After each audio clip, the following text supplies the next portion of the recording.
¿cierto? Ahí estaba varicela, sarampión, habíamos visto el exantema súbito, habíamos visto también ahí la rubeola, ¿no? Entre otros. También habíamos avanzado lo que son las parotiditis, ¿sí? Parotiditis. Y habíamos entrado en el tema de la hepatitis. ¿Me confirman? Sí. Hepatitis, habíamos avanzado ya. Sí. Hepatitis, ¿cierto? No. Pero sí parotiditis. Sí. Hasta ahí. Bien. ¿Qué tema? Hepatitis. Yo me acuerdo que les dije porque estaban más adelantados que el otro grupo de dengue.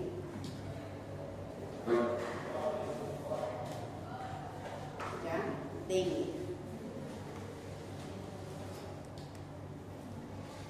Bueno, en dengue vamos a tocar conceptos. Sobre todo hay que saber cuándo hablar de dengue, caso probable, por signos de alarma, sin signos de alarma, cuándo hablar de dengue grave. Es bien frecuente en ciertas temporadas, pero en realidad a veces en todo el año vamos viendo entre uno y otro caso de dengue, ¿no? El caso de Santa Cruz. Es una enfermedad viral aguda endemopidémica transmitida por la picadura del mosquito Aedes aegypti, ¿cierto? Existen 4 serotipos, el de 1, de 2, 3 y 4. Normalmente en Bolivia se circulan todos, ¿ya? Hay un promedio periodo de incubación más o menos de 7 días. Vamos a definir como caso probable signo de alarma, cuando una persona con fiebre de hasta 7 días, ¿no? O sea, una niña que viene, niños con 3, 4, 5 días de fiebre, que están presentes en los últimos, y que hayan estado presentes en los últimos 14 días en un área de transmisión de dengue. ¿Bolivia está en un área de transmisión de dengue? Sí. Brasil también. Pero además esta persona se acompaña de al menos 2 de los siguientes síntomas: artralgias, o sea, dolor de articulaciones, mialgias, dolores musculares, cefalea, dolor retroocular, dolor lumbar o rash, ¿sí? Entonces hay que definir a esta persona como un caso probable de dengue, pero sin signos de alarma.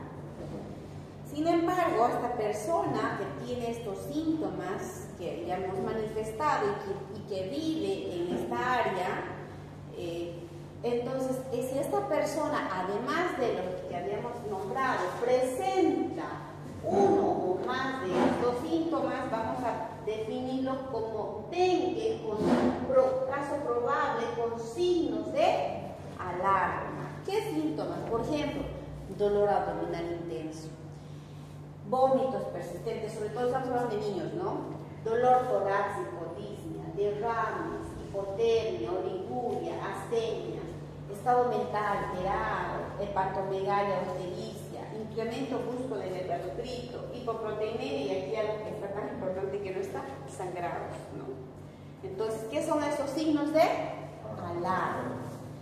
Ahora, a este paciente que tengo estos síntomas, ya sea sin signo o con signos, ¿qué le voy a hacer? Confirmar, pues, ¿no? Un laboratorio, ¿no? Voy a confirmar a través de diferentes tipos de pruebas, aislamiento del virus del dengue, o a través de una PCR, a través de la medición del antígeno, lo que llamamos MS1, o mediante serología y la detección de anticuerpos de tipo inmunoglobulina M, ¿no? Que me reporta un cuadro agudo. Entonces, a través de ese caso yo voy a confirmar lo que es el dengue, ¿sí? Ahora, puede que esta persona tenga amistades, qué sé yo, su familiar, digamos, mi esposa, a mí me confirmaron dengue, y resulta que aquí en un par de días mi esposo igual empieza a manifestar fiebre, empieza a manifestar dolor, un rash, y bueno, este paciente se lo define igual como caso confirmado por nexo, ¿no? Porque ha habido el contacto, ¿cierto? Tampoco es necesario hacer a todo el mundo lo que es, ya ha habido el contacto, ¿no? Como este nexo con la persona enferma. Entonces, en cuanto al caso clínico, vamos a ver que la fiebre de intensidad normalmente puede variar. Normalmente en niños menores de 2 años se acompaña de diarrea y de dolor abdominal. Y la sintomatología va a ser variable, a veces entre poca sintomatología o a veces ninguna, pero normalmente sí, siempre con fiebre. curso, ¿cómo es el curso clínico? Vamos a hablar que hay una fase febril donde pues, viene todo ese componente bastante intenso de fiebre, cefalea, que vomitan los chicos, les duele el cuerpo, las articulaciones, tienen ese dolor retroocular, hasta el mismo rash, que normalmente dura entre 2 a 7 días. Luego entra en una fase crítica. Normalmente en la mayoría es entre 2, 3 días hasta 4. Luego como que entra en una fase crítica donde baja la fiebre. Pero esta fase hay que tener un poquito de cuidado. ¿En qué sentido? Porque si bien hay una bajada de la fiebre que a las mamás tanto les alarma, en esa fase donde baja la fiebre es que hay una fase, fisiopatológicamente va a haber mecanismos de extravasación vascular, donde puede haber incluso ahí formaciones de tercer espacio, derrames, puede haber también una caída brusca, en todo caso una caída de las plaquetas, un aumento del hematocrito por la deshemoconcentración al haber esta salida de líquidos al tercer espacio. Entonces, ¿qué va a pasar? Este paciente se puede choquear. Entonces, es como una falsa recuperación, que podríamos decirlo, donde ahí hay que estar pendientes de ciertos valores laboratoriales y sobre todo también de la clínica. Y luego entran en la fase de recuperación, más o menos así como ven en este cuadro, es que uno se va a dar cuenta en el dengue. ¿Qué pasa? Por ejemplo, aquí los primeros 2, 3 días que está la fiebre alta, de 40 grados, vomitando, con dolor, todo. Pero luego que baja, la temperatura va a bajar. A veces puede volver a subir un poco, pero en esa fase que baja la temperatura del niño, hay otros componentes que se pueden producir. Por ejemplo, en esta fase como vomitan, tiene fiebre, ¿qué se hace a los niños? Se deshidratan. Y de paso hay ese fenómeno de fisiopatológicamente de salida de líquidos, ¿no? De extravasación, que va a hacer un shock. Y si bajan las plaquetas va a hacer un shock incluso de tipo hemorrágico. Y entonces, laboratorialmente, ¿qué va a pasar? Que en esa fase, como hay ese fenómeno de shock, va a haber una hemoconcentración y el hematocrito sube. ¿Y qué pasa de las plaquetas? Baja, hay una trombocitopenia, entonces puede haber sangrado. Entonces, en esta fase incluso van a haber daño de órganos, ¿no? Por todo esto lo que está viendo. Es la fase crítica, más o menos 3 al 4, 5, 6, 7 día, que estar pendientes de los chicos y hacer el laboratorio. Muchas veces cuando la mamá viene y me dice, doctora, tiene el primer día de fiebre, tal vez venga, hágale un examen, ¿servirá hacer un primer día en un laboratorio? No, a veces no sirve para nada. Ni siquiera un hemograma me da una pauta todavía de lo que... Estos cambios de la leucopenia que normalmente hay en un dengue y la trombocitopenia, usualmente recién se van a evidenciar entre el tercer a cuarto día. Y entonces luego yo tengo que hacer de acuerdo a la clínica también los laboratorios de control. Muchos hacen dengues con leucocitos bajos y plaquetas normales, pero algunos hacen con plaquetas bajas. Yo le comentaba en anteriores al otro grupo que sí tuve pacientes con 13.000, 19.000 plaquetas. ¿Pueden creer? ¿Cuánto es lo normal de las plaquetas? 50. Sí, y hay niños que de algunos de ellos no tuvieron sangrados masivos, algunas petequias sí, pero no así. Pero hay algunos que tuvieron con 30.000, algunos fenómenos ya más hemorrágicos como el estasis o a otro nivel. Esto es variable, pero normalmente un niño no sangra si no está por debajo de 50.000. Tener 60.000, 70.000, rara vez he visto así, tal vez petequias hasta por ahí. Pero todo niño menor de 100.000 plaquetas tiene que estar controlado más si es un lactante menor, mejor si está internado, ¿sí? Ese es el concepto que nos dan, según el CEDAS. Si está debajo de 100.000, si es menor de 2 años, hay que internarlo, ¿no? Para hacer el seguimiento. Pero cuando los niños, la verdad, no siempre hemos llegado a hacer eso, si son niños más grandes, pero sí controlarles. Hoy día está así, bueno, vuelve a pasado mañana, le hacen un nuevo control, ¿sí? Para ver cómo están sus plaquetas, ¿ya? Hay que volverlas a controlar, y cómo está su hematocrito, por supuesto. Y la serología, ustedes ven, recién empieza cuando yo hago la IgM, ¿no? Recién se sube cuando ya está más o menos bordeando en el sexto día, ¿no? Quinto, sexto día, recién que voy a poder confirmar mediante la serología si si es un dengue realmente, ¿no? ¿Ok? Bueno, en el dengue sabemos que uno pues, está sin signos de alarma y otro con signos de alarma, pero también vamos a definir como un dengue grave si este niño está en shock o tiene un sangrado profuso o tiene alteración de órganos, ¿no? Entonces, con shock, seguramente si tengo un paciente que viene a la emergencia y lo veo que está letárgico, que está orinando poco, ligúrico, que tiene un llenado capilar lento, poco perceptible, ¿qué voy a pensar? Que su presión está baja, es un niño que está en shock. O que si veo que el paciente está con sangrado profuso, epistaxis, ya sea o aquí haya sangrado o aquí haya sangrado, ¿qué tengo que hacer? Seguro que es un dengue grave, ¿ya? O que tenga tal vez una hepatomegalia, ¿no? Una pancreatitis, es un paciente con afectación grave de otros órganos. Entonces, esto de aquí es lo mismo que les he hablado, simplemente graficado, ¿sí? Graficado. Ahora, ¿qué voy a hacer con aquellos niños que dengue sin signos de alarma? Bueno, en realidad pueden ser manejados en su hogar, bastante líquidos, sueros de rehidratación oral, limitarnos a dar para la fiebre paracetamol o en su defecto si no baja el metamizol o dipirona, ¿cierto? ¿Ya? Y por supuesto tengo que evitar los AINES, ¿no? Está indicado, no debo de dar AINES, ni peor tampoco aspirinetas, ¿no? ¿Ya? Ahora, ¿qué debo decir a la mamá? Siempre debe ir, si estamos manejándolo por vía ambulatoria, decirle a la mamá cuándo debe volver, ¿sí? ¿Cuáles son los signos de alarma?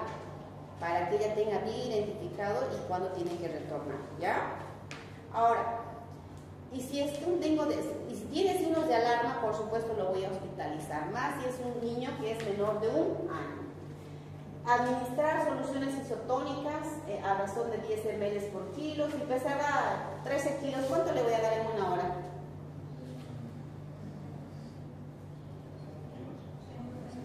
130. Yo le diría, señora enfermera, por favor, póngale solución fisiológica, 130 ml en una hora. Para esto ya tiene que ser familiar para ustedes, ¿eh? Cuando ya tengan así, ustedes ya con eso, dicen, enfermera, por favor, póngale solución fisiológica, 130 ml ya en una hora, ¿sí? Para poder hidratar al paciente, si no, probablemente el paciente esté vomitando. Entonces, y se pueden repetir estos bolos que le llamamos en 2 hasta 3 oportunidades, ¿no? Que son como hidratando, haciendo cargas. Si mejora, bueno, vamos reduciendo. Si no mejora, tratarlo como shock. Ya el paciente con shock ya vamos aumentando la cantidad. Incluso, la verdad, incluso se puede hacer al chorro, pero realmente acá indica de 20 en 15 minutos, ¿no? Y administramos bolos, ¿no? Bolos. Y si no hay respuesta, se puede utilizar el uso de aminas con soluciones coloidales. Por supuesto, hay que monitorizar a estos pacientes. Ahora hablamos de lo que es el Zika. El Zika también es otro virus que produce síntomas parecidos, aunque la verdad en esto los síntomas son un poco más leves en cuanto a la fiebre, el rash, las conjuntivitis, dolores musculares, articulares, y una gran mayoría pueden ser asintomáticos, pero sí hubo esta relación del Zika en el embarazo y la microcefalia, ¿recuerdan? Eso hacían lo que es siempre el llamado de control a las embarazadas en estos casos de Zika, y en adultos se relacionó con casos de Guillain-Barré y neuropatías y mielitis. La chikungunya es otro tipo de también enfermedad que es producida por el virus Tobacco-Viridae, también el vector de la Aedes.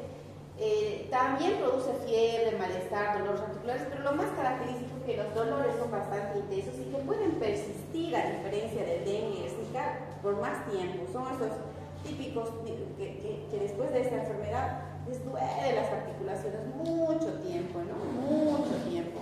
Entonces, eso es la característica de la chikungunya. Y sabemos que ahorita, pues en esos lugares, los mosquitos, ¿no? Donde hay mucha naturaleza. Esto lo vamos a pasar. Vamos a ir directamente a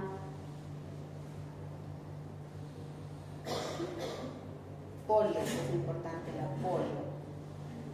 Esa polio. polio. ¿Ven este cuadro? Qué triste, ¿no?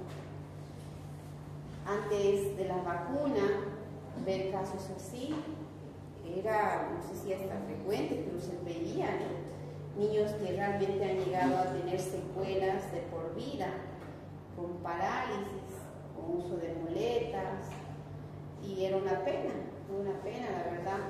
Pero gracias a las vacunas es que estos casos podemos decir que se han erradicado, ¿no? Entonces se ha ido promoviendo el uso de vacunas, la vacuna SAC y la Sabin, que ustedes ya las conocen, que es para la poliomielitis, tanto la oral o como también la SAC, la intramuscular, que podríamos utilizar en estos pacientes. Ahora incluso se ha decidido más utilizar la vía parenteral, porque de alguna forma la vía oral se relacionó a casos de también parálisis post vacuna, ¿no? Pero son casos raros que enseguida los vamos a ver.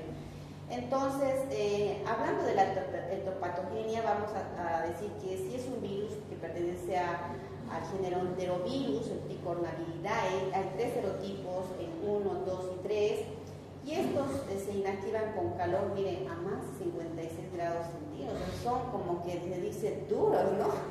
Y que duran. Entonces, y el ser humano es el único reservorio conocido del virus de la poliomielitis. La transmisión es fecal-oral, lo mismo a través de las heces, y también puede ser a través de las partículas aéreas. Una vez que ingresa al organismo, se va a ir a ubicar en el sistema digestivo, primero en lo que se refiere a las células M de la mucosa intestinal, para luego a través de esas ingresar a los ganglios y la vía linfática, y de esta la vía hematógena, y de esta va a entrar a lo que son lo que es el sistema reticuloendotelial, la grasa, y a los músculos, para a través de los músculos y los nervios llegar al sistema nervioso central, ¿ya? Y es ahí donde produce sobre todo toda la sintomatología, ¿no?, de la parálisis. Es lo que les decía, que se asoció esta vacuna, un caso por cada 1.400.000 dosis administradas de poliomielitis asociada a la vacuna vía oral, ¿no? Es por eso que primero a los chicos que desde la primera dosis se está dando ahora la vía intramuscular, para precisamente evitar estos casos, ¿ya? Sobre todo se hizo la primera dosis. ¿Cuáles son las características? Hay fases, ¿no? Hay una fase de incubación, una fase de enfermedad previa o abortiva, y la fase de latencia e invasión al sistema nervioso.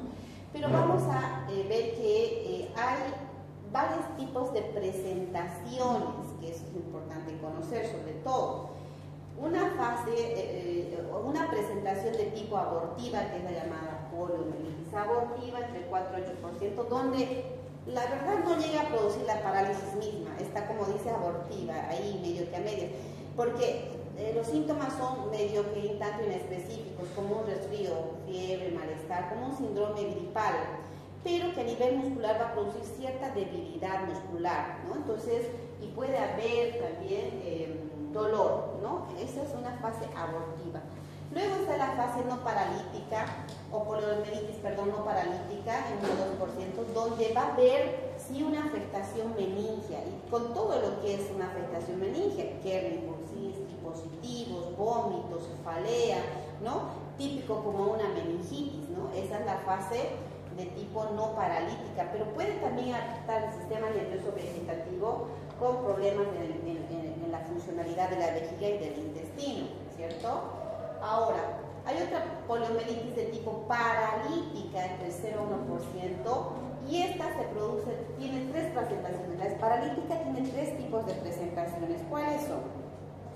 La espinal, la vulvar y la polioencefalitis. La espinal es aquella parálisis progresiva, flácida, arrefléxica y atrófica. Ese es el tipo de parálisis que produce la poliomielitis. ¿Cuál? Progresiva, flácida, arrefléxica y atrófica. Y debido a la afectación de la segunda motoneurona situada en el asta anterior de la médula. La fase de recuperación puede ser 3 semanas a 1 año. El 25% de los pacientes se recuperan, un 25% produce leves problemas de atrofia muscular o debilidad, pero un 50% tienen secuelas bastante importantes, ¿ya? Eso es lo malo, la poliomielitis de tipo espinal. Luego tenemos la vulvar. La vulvar se caracteriza por afectación de los pares craneales, ¿no? Y entonces, ¿qué va a afectar? Va a producir, o de los centros vegetativos que se presentan a nivel vulvar, disfagia, ausencia de lactosis, dificultad respiratoria, disfunciones motoras, trastornos de la regulación, van a ser síntomas cuando afecta la parte vulvar. Y la de tipo polioencefalítica, como dice la polioencefalitis, va a haber síntomas como propios de una encefalitis, convulsiones, irritabilidad, desorientación, coma, somnolencia, ¿no? Entonces, esas son los tipos de poliomielitis de tipo paralítica.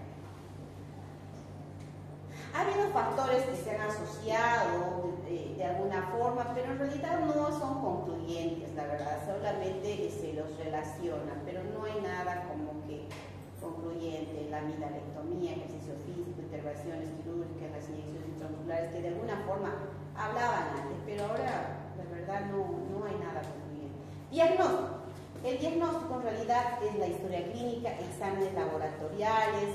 Seguramente lo más importante es el aislamiento e identificación del poliovirus en la serología. ¿Qué hay que hacer el diagnóstico diferencial? ¿Qué otra enfermedad produce parálisis? El Guillain-Barré, ¿cierto? Guillain-Barré, que de alguna forma produce también todo ese tipo de parálisis, la mielitis transversa, la neuritis traumática y también otros tipos de enterovirus que pueden llegar a producir también parálisis, como el Coxsackie y el hecho. Miren las secuelas, ¿no? Dice la poliomielitis espinal presenta una mortalidad asociada a complicaciones de la enfermedad que es de entre el 2 a 5% en niños y que puede aumentar en 15 a 30% en adultos. Y la mortalidad, escuchen, puede alcanzar hasta un 60% si se presenta de la forma vulvar. Porque claro, ahí están los centros vegetativos, centros de los pares craneales, puede entrar en un paro respiratorio, ¿cierto? Por afectación de este órgano. Entonces, el tratamiento en realidad se ha visto varias medidas, a veces el uso, dependerá también de qué tipo de poliomielitis está, ¿no? Por ejemplo, en la abortiva normalmente el reposo, analgésicos, evitar los ejercicios intensos, procedimientos quirúrgicos, algo que estimule, digamos, la parte neuromuscular, digamos, ¿no? La poliomielitis en la fase no paralítica, analgésicos o medidas físicas. En la fase paralítica, por supuesto, también va a estar internado. Imagínense, está así el paciente, a veces tiene que estar ingresado el paciente, analgésicos, compresas, fisioterapia. Y en la lumbar, por supuesto, hacer un buen control de todo lo que son los signos vitales, frecuencia respiratoria cardíaca. Tiene que estar monitorizado, ¿no? Porque si está afectando la vía respiratoria y cardíaca puede hacer paro, ¿no? El esquema. Bueno, del esquema, ustedes ya lo saben. Aquí vamos a ver preguntas. ¿Cuáles son las vacunas que protegen la poliomielitis?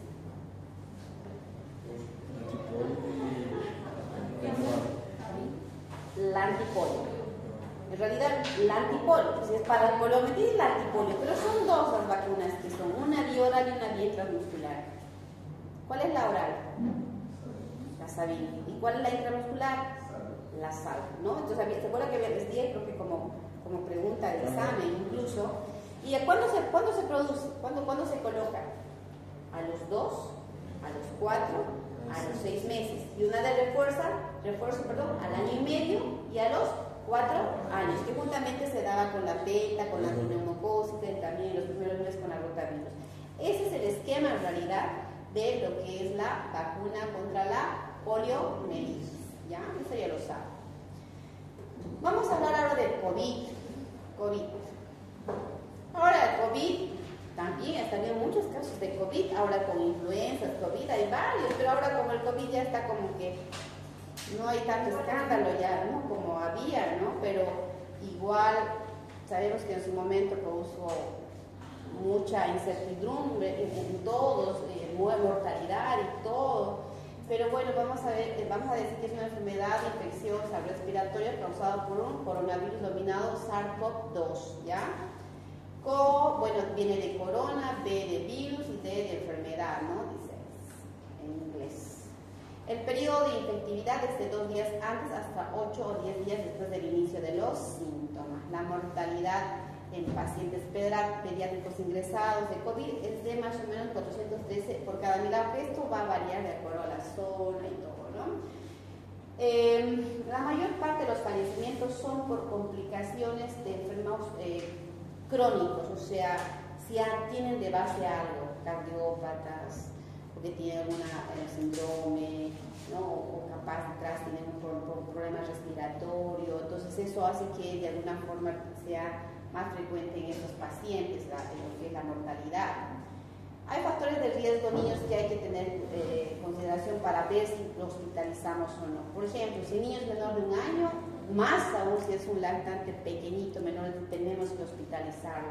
La prematuridad, si el paciente tiene alguna enfermedad de base, obesidad, inmunodeficiencias, qué sé yo, diabetes, o es un paciente quirúrgico, asma, hay que estar sobre ellos y que mejor internarlos, mejor si más aún si es pequeño, ¿no? Y más si es que meterlo a cuidados intensivos, si peor si es un recién nacido y si la PCR está muy alta. Ahora, los niños, la mayoría de los niños que han hecho COVID, se ha visto que han hecho tipo IRAS, o sea, infecciones respiratorias altas, la mayoría, ¿sí? Cuadros parecidos a un resfrío, con fluido, tos, estornudos, ¿cierto? O bien dolor de garganta, la mayoría con síntomas respiratorios altos. Sin embargo, incluso ha habido casos sintomáticos, ¿sí?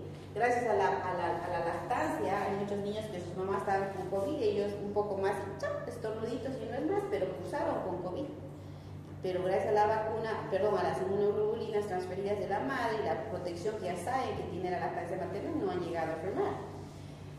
Pero hay algunos que necesitan hospitalización, sobre todo aquellos que tienen dificultad respiratoria, que estén saturando por debajo de 92 o que tengan una complicación como una neumonía. Entonces, pacientes, por más que al margen de la edad, lo voy a hospitalizar, ¿ya? La recuperación puede durar entre 1 a 2 semanas posterior al inicio de los síntomas. Y en los síntomas, como ven acá, hay de todo. Puede tener dificultad para respirar, dolor a la presión, dolores musculares, dolor de cabeza, pérdida del gusto, puede haber también, puede haber incluso, dice, confusión, dolor de garganta, puede haber incluso problemas gastrointestinales, ven acá. Yo diría, pero si es COVID respiratorio que hay, pero produce. En niños se ha visto que hay problemas de náuseas, vómitos, dolor abdominal o hasta diarrea puede haber, ¿ok? Erupciones cutáneas, todo esto no hay algo específico en pediatría. Entonces es importante cuando un niño viene a la consulta ver la clínica, cuánto está saturando, cómo está su curva técnica, hacerle si es que estoy sospechando que está haciendo un problema respiratorio bajo, ya sea una neumonía, una bronquitis, se supone que le voy a hacer una radiografía, pero no a todo COVID le voy a hacer radiografía, ¿no? Si por ahí es simplemente una IRA, o sea, una infección respiratoria alta, no tengo por qué hacer, ¿ya? Pero si tiene dificultad respiratoria, estoy sospechando neumonía, si está desaturando, tengo que hacerle sí o sí su radiografía.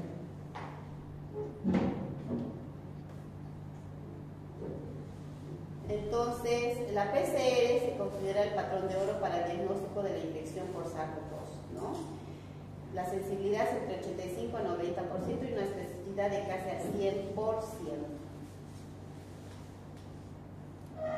Ahora, bueno, aquí está hablando más de la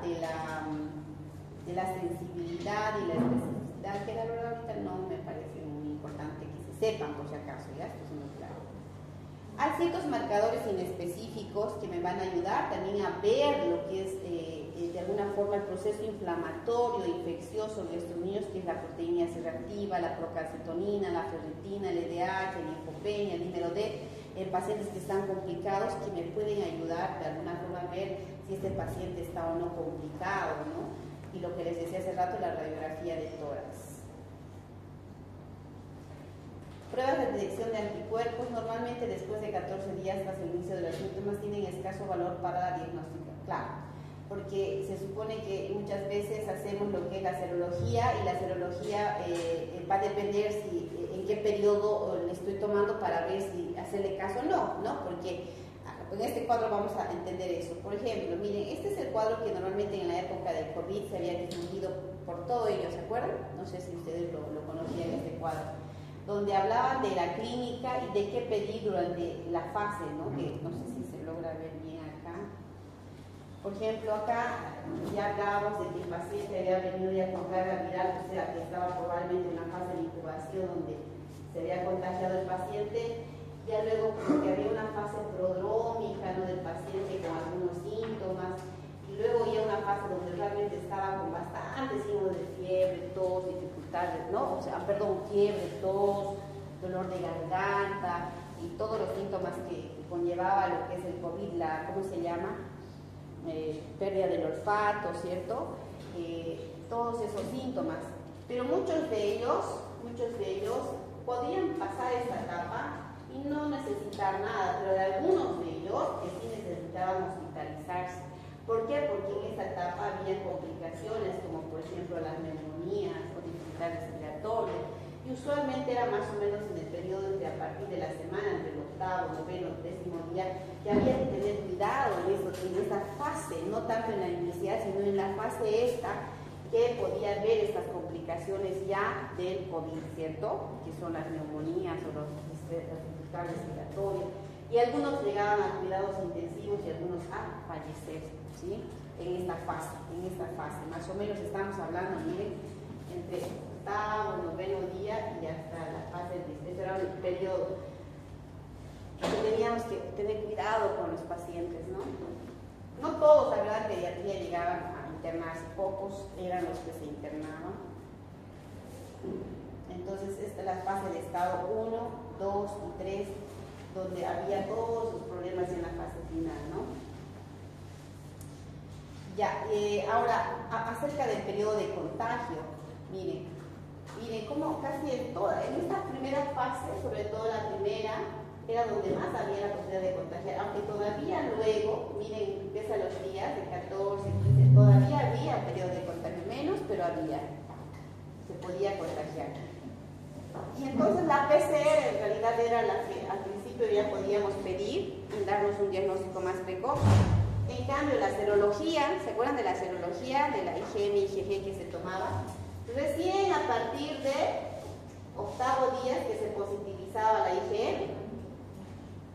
Entonces no servía hacer los primeros días, ¿se acuerdan de las pruebas de serología que hacían cola, incluso todos para hacer? Y muchos ni bien tenían moco, ya querían hacerse la serología. No sé si ustedes recuerdan esa temporada. Y luego la IgG después ya la fase final, ¿no? Porque es la que me da que está pasando el cuadro. Esa. Entonces, era importante, dice, valorar al paciente, tomar en cuenta el tiempo, el inicio, para ver en qué fase está el paciente probablemente y pedirle el laboratorio correspondiente, ¿no? Ahora, si estaba desaturando, los voy a hospitalizar y hacer los exámenes. Si no desaturaba, bueno, y no tenía otro dato de dificultad, nada, mandarlo a casa nomás, ¿no? Con medidas de aislamiento y tratamiento sintomático.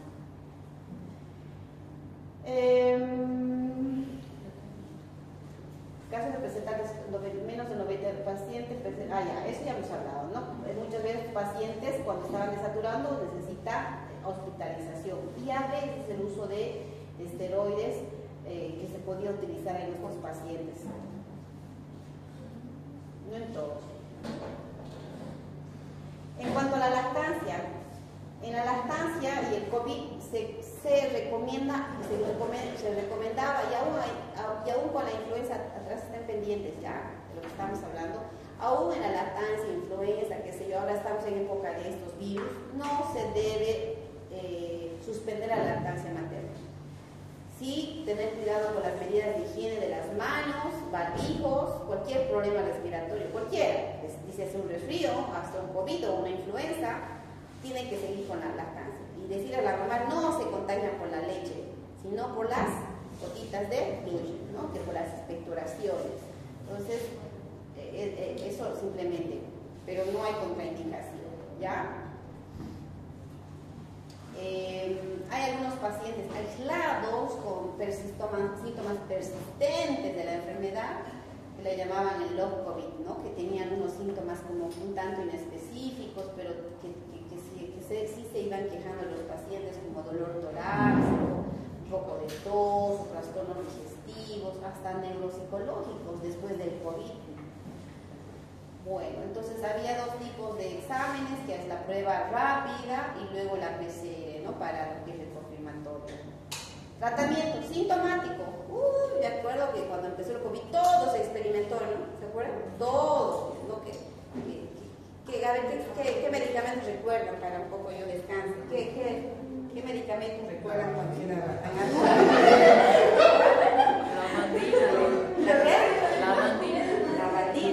La bandina, o hasta uno que dijo de La Paz que no le daba COVID porque comía chuño, el chuño humano, ¿no? Decía, a mí no me da COVID porque como chuño.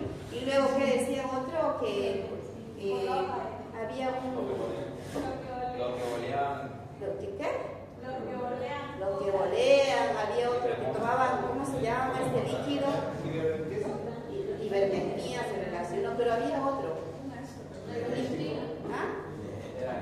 ¿Cuál? Energético, todos ¿cómo se llaman? Factores de transferencia. Todo hizo un boom, ¿no? O sea, todo como que todos con el miedo de qué vamos a tomar para poder. No, había otro que no me viene a la mente, que hicieron. Que lo vendían, ¿se acuerdan? No me acuerdo, la verdad. Pero niños, la verdad, nada comprobado, y no podíamos como pediatras darles. Adultos experimentaban, me acuerdo, que eso hay que darle, que eso, un montón de medicamentos, pero en niños solo nos limitaba sintomático, ¿no? Y era en toda la sociedad de pediatría, solo nos recomendaban algunas situaciones corticoides cuando había ciertos cuadros respiratorios, pero hasta ahí, ¿ya? Antitérmicos, antihistamínicos, alimentación normal y mantener la hidratación. Por supuesto, la oxigenación, ¿no? Si es que tenía un problema respiratorio mayor. Se hablaba así de síndrome inflamatorio multisistémico en niños y adolescentes. Era aquel cuadro que se presentaba después del COVID en niños. ¿Se acuerdan? Alguna vez hubo noticias incluso que había una disregulación del sistema inmune de niño y adolescente después del COVID, más o menos 4 a 6 semanas posterior al COVID.